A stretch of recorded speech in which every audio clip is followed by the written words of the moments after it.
Welcome to Beyond the Press Release, a production of Gore Column, in which we take the time to speak with small cap executives after they put out important news.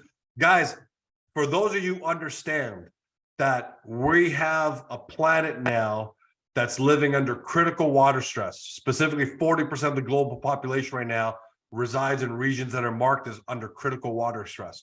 We know that water treatment, wastewater treatment, all of that is now essential because we're essentially running out of water.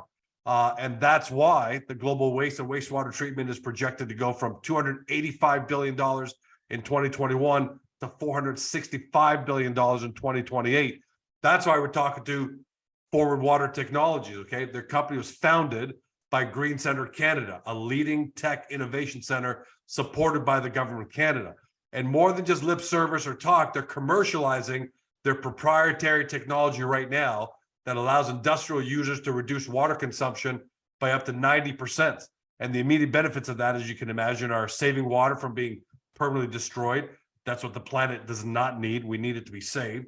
And for the companies themselves, because you got to have an ROI before they're going to try and save the planet, well, they realize large reductions in their operating expenses. The company, in case you're wondering, isn't focused on you and me. This isn't a retail product. They're focused on large-scale implementation in sectors like industrial wastewater, as you can imagine, oil and gas, mining, wait to hear what we're going to talk about, lithium, agriculture, and ultimately municipal water supply and the reuse market sectors. I talked about lithium. That's one of their major initiatives.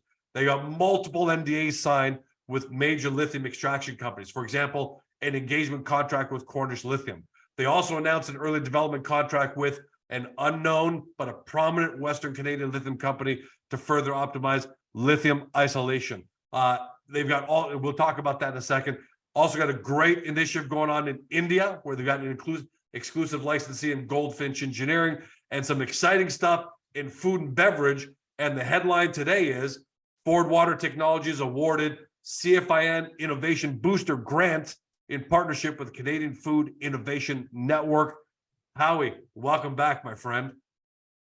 Hi, George. Good to be back. Yeah, we're busy, just like you've outlined. Yeah, for sure. You know, sometimes I wonder, how do you go from lithium to food? But let's talk about that first. $100,000 grant doesn't sound very big, but the solution you're working towards could be huge. So give us an idea, why'd you get the grant? What's the problem you're looking to solve? Yeah, so very interesting. So, you know, $100,000 is a grant that was provided by the Canadian Food Innovation Network for us to develop the technology that we have for our waste stream product and apply it to concentrating food products. So it's really turning what our technology does in some respects on its head. Instead of concentrating something that we don't want, we're going to concentrate something that we do want. And the cool thing here is, when you take your fruit juice now and you try to concentrate it, you actually heat it up and boil off all the water. And in doing that, you do two things. You destroy the taste, and on top of that, you use a whole heap of energy. So what we're going to do is we're going to pull the water across a membrane so it doesn't get heated. And the way we've evolved the technology, you don't require a lot of energy to do it. So you get a better quality concentrate, while at the same time reducing your CO2 footprint because you're not boiling off the water. And this really allows you to get the taste of Tropicana and the quality of Tropicana at the size and convenience of frozen concentrate, right? So that price difference is what you're looking at, but you're maintaining the quality. And this applies to all sorts of different things. Once you get it down, you can apply it to maple sap, to maple syrup, fruit juices, extracts and flavorings, all sorts of things, coffee, tea, beverages. And so we applied, we needed some money to develop the basic chemical package we need to do this, that we've already proven works through Queen's University, so we know it works. And we were suitable for the application. We made the application, and CFIN gave us the award. So we're off to the races, making some modified chemicals to make our system work for this. And we've also patented the intellectual property around it as well. So once we get it scaled up to pilot scale, which is the target,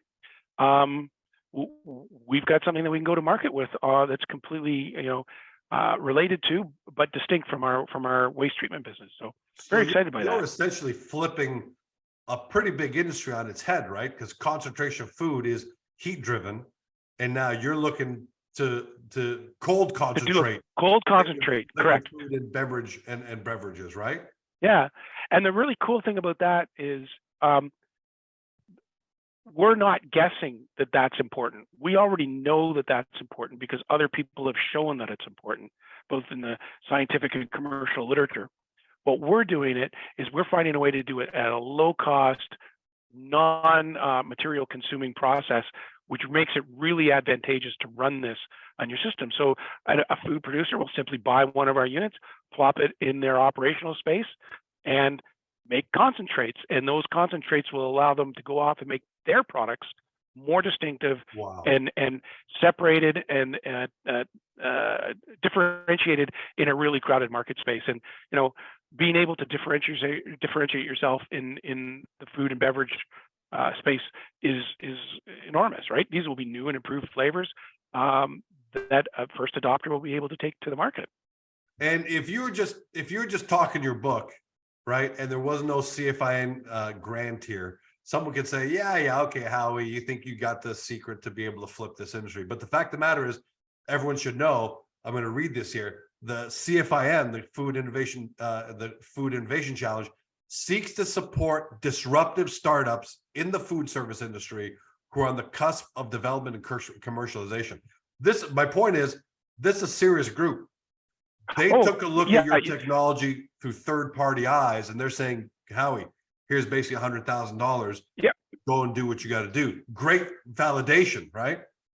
100%. So, I mean, these are non-trivial application processes that the Canadian government supports, and we're here to take advantage of them. But you have to really impress the experts and show that you've got the wherewithal, capability, and you've already got the functional proof to show that this works. So, yeah, you're right. There have been very sharp, expert, critical eyes on this application. We were successful, and that gave us $100,000 of funding to support this project. So we're really excited by it. Now, I know it's early and premature, but I want to give people at home a basic ballpark though. If everything goes okay, you got to deploy the $100,000, you got to go do your testing, you got to do this stuff. And if everything goes well, how far are you away from going to market with a commercial solution? Ballpark. We're not holding you to dates, but is it a 5-year process, 12 months? No, this will be a rapid introduction because the critical component to the process that we're developing is the material that this grant is funding. After that, every component required to execute on a process is off the shelf, commercial engineering grade, ready to go. So I suspect both coupled with that and coupled with what I believe the ability to go out and get a commercial development partner, somebody in the food industry who wants to see these concentrates, we'll be at commercial piloting within 12 months after we do the first step. Yeah, I think this will be a rapid introduction. And I figured that, but I wanted to make sure people at home didn't think, okay, how long is this a 5? Because something takes 5 years, right? I'm glad you're going to be able to clear that up. We build the demonstrative pilot in our facility in Sarnia. I think we will be able to engage large food and beverage manufacturers.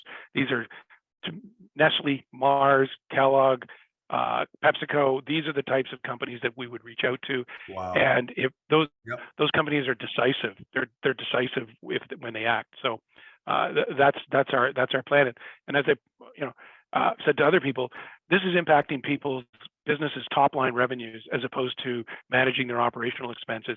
So this becomes very, very exciting for everybody involved. If we ended it right there, we'd say, okay, great, Howie, great updates. Congratulations, third-party validation, big grant. Okay, cool. Because as a startup, as a small cap company, that's what investors are looking for. But you're not a one-trick pony. In fact, the food and beverage side is advancing nicely, but I don't think it's even close to the lithium side. Because I talked about the multiple NDAs and things you have going there, and you're much closer to commercialization in lithium. As a quick 30-second, 45-second overview, how are you applying your because now people are going to be wondering, okay, he's applying it to food concentrate. How is he applying it to the lithium world? Just a 45-second layman's elevator pitch on so people at home understand, how you're applying to lithium, and then we'll talk about the initiatives. Absolutely. So that's a tough one. But let me see if I can get this straight. What we do is we have a technology that can suck water out of solutions at a very low energy cost and very efficiently. And so we've applied that to a number of different sectors. My job is to make sure our technology is extraordinarily well exercised and to its maximum advantage. And one of those other sectors is lithium. Most lithium today that is going to be used for electric vehicles is not coming from underground mining, hard rock mining. It's going to come from underground aquifers, water deposits under the surface of the earth that have a whole bunch of dissolved minerals in them. And one of those minerals is lithium. So that is all involving the extraction of water from these aquifer-based waters. Right. That's where we come in. So if you can suck water out of the underground aquifer, you make the downstream processing more efficient. And what's really cool, we found, is it is a multi-step process to get the lithium isolated from all the other stuff that's in there. We can work with the primary brine, the brine that comes out of the water. We can work with preparing that brine for its what's called the direct lithium extraction process, the DLE process. And we can work with the brines that come out of that process. So there are multiple points in the process flow where our concentration technology can aid the production of lithium and the capture of lithium by making the follow-on steps more efficient and more economical and subsequently lower cost.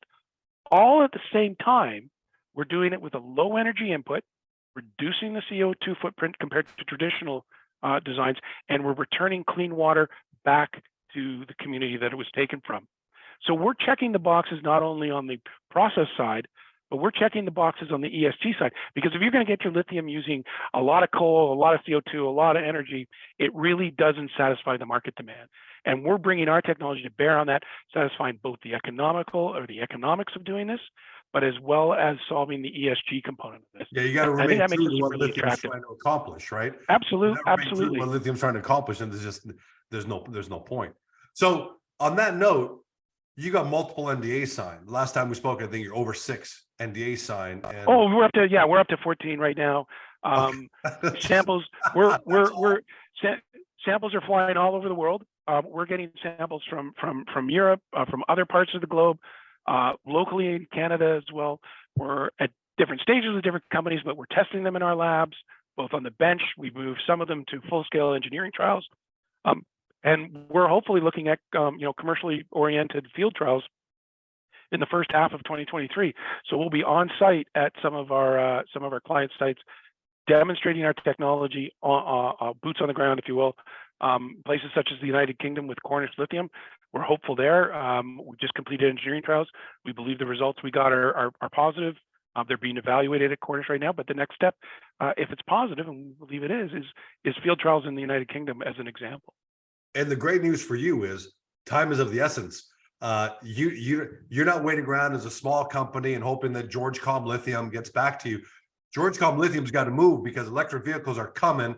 Everyone's driving towards that. Yeah, lithium's got to be ready for it. So luckily you've got this massive tailwind, right? That's just pushing your business. No, absolutely. Really fast and furious. And the companies that are out there, lithium producer companies, many of them have gone to the public markets. It's a great way for them to generate the capital they need to execute. But they've also made commitments, and in terms of timeline, so they are racing to satisfy those commitments. They're making buy decisions on what technologies they need to have in place. And the other thing that's really exciting for us is there's currently no incumbent technology to go in and displace. So this is the first time they're making these purchases. We're really excited because of that. And these are the type of industries, they'll make the purchase, they will require the technology for the next 20 years. And I'm happy to provide it to them. So as innovative as electric vehicles are, electric vehicle batteries are, so is your technology that fits right in. It's all one brand new shiny ballgame. So can you give us an update on any of the, I'm not sure if you can give us an update or maybe some broad strokes if you can about some of these NDAs and how well they're succeeding, how well they're moving forward. So yeah, I would say there's at least 3 companies that we've done physical trials for at this point, currently all at different stages. We're hitting the mark, meaning they gave us the success criteria. We can show them we can meet the success criteria. Some of these are lithium companies that are formed solely around discovering lithium. Other are globally positioned mining companies trying to get into the game. In some cases, they feel they're a little bit behind the leaders, and they want to aggressively move forward. So, yeah, I am bound by confidentiality and respectful of it, but I got to ask. I can say, yeah, I can say that, as I said, we're having samples from all over the world led in our little facility in Sarnia, and we're testing them, trialing them, and as I said, we get the success criteria, in a communication with those companies, and we can show that we're meeting their success criteria. Subsequently, we're in discussions with next steps. And again, what I really like about it is you're not just an ROI play, which would be great. You're not just making their operations more efficient. You're actually making their operations, which is almost as important now, as compliant and greenhouse gas friendly, all of that. That's almost as important, right? It's almost, I see it as a 50-50 split. Yeah, so 10 years ago, not even 5 years ago, you had to be financially correct, and it was nice to have the addition of sort of an environmentally positive aspect. I think you have to do those things simultaneously now. I think the investor market is, in broad strokes, intolerant of not doing both anymore. And at least there's a certain mindset in a lot of investors that have that. It may not be every investor, but it's really important to get it right. And I think that's only going to continue to shift in future to, you have to do it correctly, and you have to do it economically as well. And I think that's the direction where the world's going.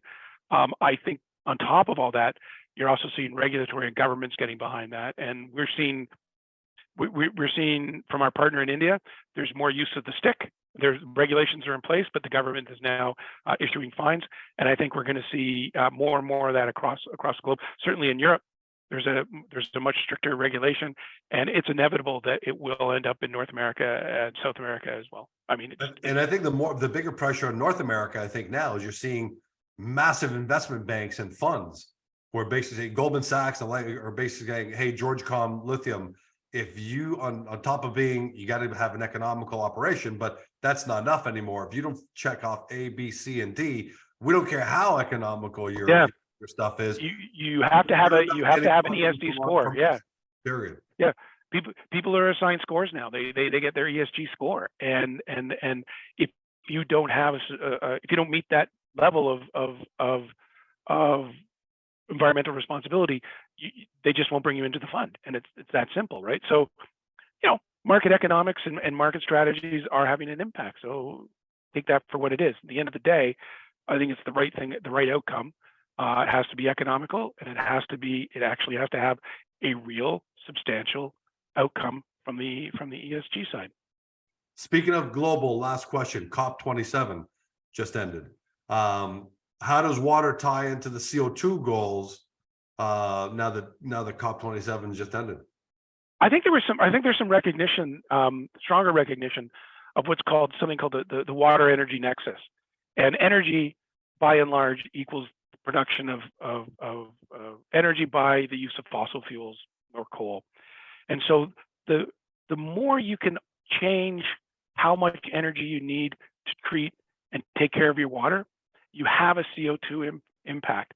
And I think people now acknowledge there's a direct connection between water treatment, water usage, and energy usage, subsequently CO2 production. And so we come in there, and we're one of those technologies, and there are others, but we think our technology is one of the technologies that reduces the CO2 consumption while still achieving the water treatment effects. Give you an example. Evaporators are standard go-to technology for treating water today, and we can do the same thing as an evaporator. But our Indian partner has shown that our CO2 footprint is 50% or less than that of the traditional evaporative technology. So, we're tying in the water energy nexus, and I think that's something that COP27 was more recognizing than it had the previous conferences have.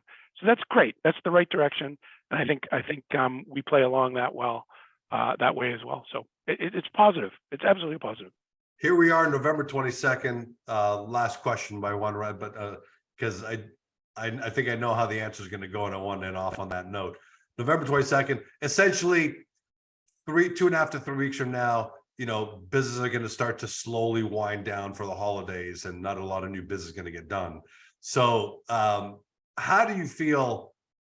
How great do you feel that here we are November 22nd and where you were on January 1st as to the strength of the company, its positioning in all these markets, and more important, the pipeline for 2023 going forward on a scale of 1 to 10, and I'd expect you to say 10, but maybe you can, give us a real scorecard number, because I think it's gonna be a high number anyways. How do you feel? How should shareholders feel? Hey, if I'm a 10, I'm underestimating my job. I'm not doing the right job. Exactly. So I think we're in a position of 9 or so. High.